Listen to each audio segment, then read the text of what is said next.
পাটিসাপটার পুরটা এখানে তৈরি করে নিলাম। এখানে রয়েছে দুধ, দুধের মধ্যে দিয়েছি খোয়া ক্ষীর আর খেজুর গুড়।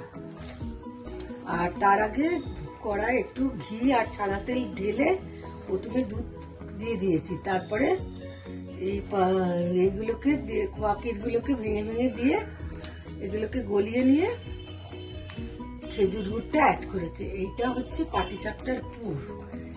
এটা হচ্ছে ক্ষীরের পাটিসাপটা। নারকেল ছাই দিয়েও যেমন হয়, এরকম ক্ষীরের পাটিসাপটাও হয়। আমি আজকে ক্ষীরের পাটিসাপটাই করব।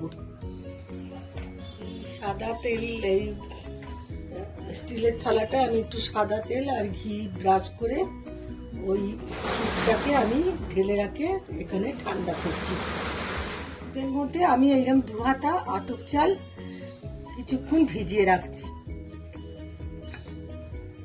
এবার আমি ওই দুধ আর চালগুড়ির গোড়ায় 1 হাতা ময়দা যোগ করছি। এটা সবসময় মনে রাখতে হবে, যতটা চালগুড়ি তার হাফ আমি ময়দা দেব। এবার আমি হাফ হাতা সুজি এর সঙ্গে অ্যাড করছি। তাহলে আমি মাথায় রাখতে হবে যে 2 হাতা যদি ময়দা চালগুড়ি নিই তাহলে 1 হাতা ময়দা আর তার হাফ সুজি। আর এই গোলাটা দুধটা সেই গোলাটা অনুযায়ী মেশাতে হবে, আর 1 চিটে নুন এতে দিয়ে দিতে হবে। আর অবশেষে আমি দেব নলেন গুড়। এবার আমি নলেন গুড় ঢেলে দিলাম, দিয়ে এটাকে বেশ করে নাড়তে হবে গোলাটাকে। আমি এটা অন্তত আধা ঘন্টা এই পুরো গোলাটা রেস্টে রাখবো। এবার একটু সাদা তেল আর ঘি মিশিয়ে ব্রাশ করে দিলাম।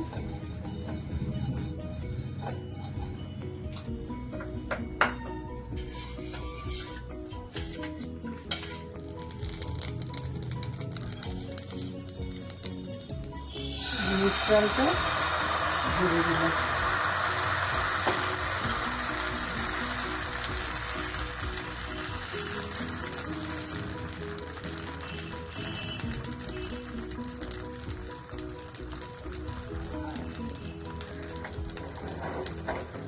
এবার পুরটা আস্তে আস্তে অ্যাড করলাম।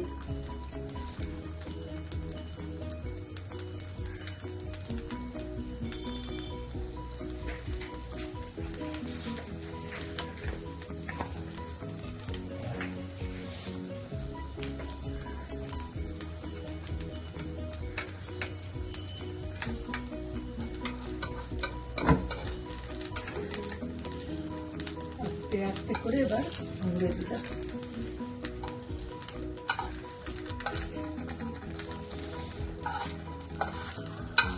এই হয়ে গেল আমার পাটিসাপটা। এইভাবে একটা একটা করে আমি পাটিসাপটাগুলো করে দিচ্ছি।